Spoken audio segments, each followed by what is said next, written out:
Robert Taylor was born Spangler Arlington Bugg on August 5, 1911, in Philly, Nebraska, to a modest family. Growing up, he aspired to pursue a career in music, attending Don College before transferring to Pomona College in California. However, his destiny took a different path when he discovered his talent for acting. Taylor's charm and natural presence caught the eye of Hollywood talent scouts, leading him to MGM Studios in 1934, where he was given the iconic name Robert Taylor. His breakthrough came with the 1935 film Magnificent Obsession, opposite Irene Dunne, which showcased his romantic allure and emotional depth. This marked the beginning of a career that would span over 3 decades, making him one of Hollywood's most admired and dependable leading men. Hollywood's matinee idol Robert Taylor quickly became one of the most recognizable faces in Hollywood, known for his striking looks and calm, intense demeanor.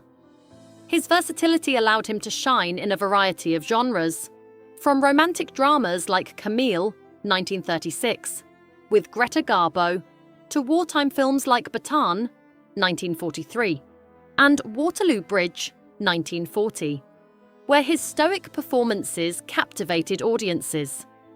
His 1951 role in Quo Vadis, playing Marcus Vinicius, a Roman general torn between duty and love, remains one of his most iconic performances. During World War II, Taylor's sense of patriotism extended beyond the screen, as he enlisted in the US Naval Air Corps.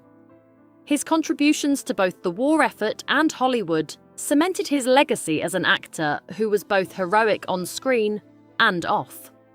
Shifting roles and personal growth. After the war, Robert Taylor's career began to evolve. He shifted away from his established image as a dashing romantic lead and took on more complex, morally ambiguous roles. In films like Undercurrent, 1946, and The Bribe, 1949, Taylor explored darker and more nuanced characters, signaling his growth as an actor. His willingness to embrace these new challenges reflected the changing landscape of American cinema. Additionally, Taylor became a producer and ventured into television, most notably starring in The Detectives from 1959 to 1962. His ability to transition seamlessly between film and television allowed him to remain a significant presence in the entertainment world for decades. Marriage to Barbara Stanwyck. On May 14, 1939, Robert Taylor married Barbara Stanwyck, one of Hollywood's most talented and independent actresses. Their marriage, which took place in San Diego, drew significant attention from the press and fans alike, as it marked the union of 2 of the biggest stars of the time.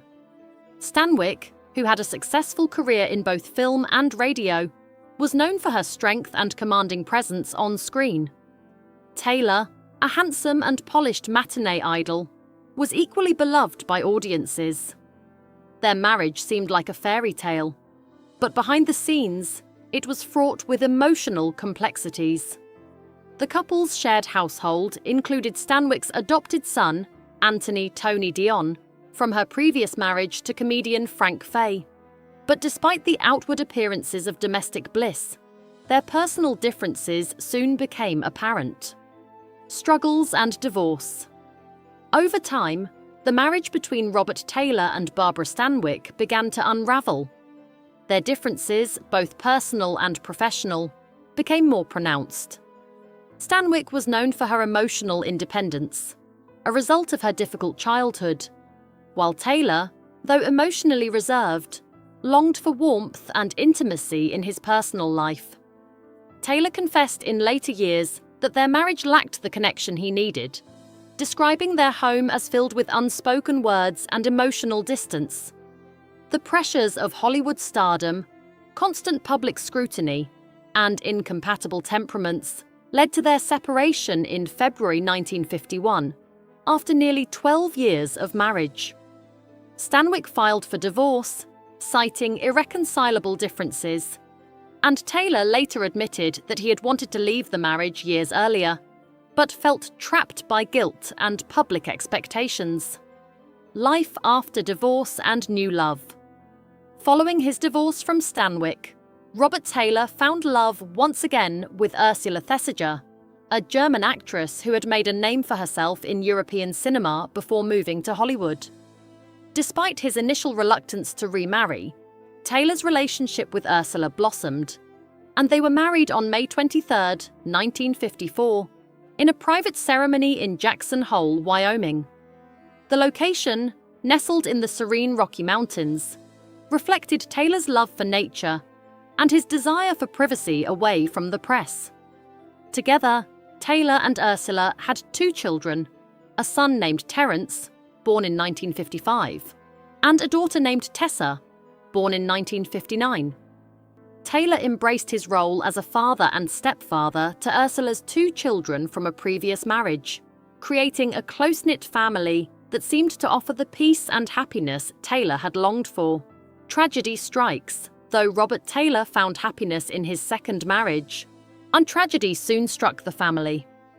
In 1969, just months before Taylor's own death, Ursula discovered the lifeless body of her son, Michael Thesiger, in a West Los Angeles motel room. Michael, who had long struggled with emotional and psychological issues, died from a drug overdose. His tragic passing was a stark reminder of the family's ongoing struggles. Just a few years earlier, Michael had been sent to a reformatory after attempting to poison his biological father. His life had been marked by turmoil and instability, which only deepened the family's pain in the wake of his death. Taylor, already battling advanced lung cancer, felt the weight of this tragedy profoundly, and it further complicated his already difficult final months. Robert Taylor's final battle. In the late 1960s, Robert Taylor was diagnosed with lung cancer, a disease brought on by his decades of heavy smoking. By this time, Taylor had already quit smoking, but the damage had been done. His health deteriorated rapidly as he underwent surgeries and treatments in an attempt to fight the disease. In October 1968, Taylor underwent surgery to remove a portion of his lung after being diagnosed with valley fever. However, the procedure revealed that the true cause of his symptoms was advanced lung cancer. Despite his declining health, Taylor maintained his dignity and worked when he could. His stoic nature and resilience mirrored the characters he portrayed on screen. Over the next few months, Taylor's health worsened, and he was repeatedly hospitalized as infections and complications from cancer treatment took their toll. Passing and legacy Robert Taylor passed away on June 8, 1969, at the age of 57, at St. John's Health Center in Santa Monica, California. His death marked the loss of one of Hollywood's most iconic leading men, a man who had been admired for his on-screen strength and his quiet, dignified persona off-screen. Taylor's death was met with an outpouring of tributes from fans, friends, and colleagues. His passing was not only the end of a celebrated career, but also the closing of a chapter in Hollywood's golden age. Taylor had spent decades portraying stoic heroes, and in the end, he faced his own final battle with the same quiet bravery that defined his screen roles. Taylor's reflections on his marriage to Stanwyck. In his later years, Robert Taylor opened up about the reasons behind the end of his marriage to Barbara Stanwyck.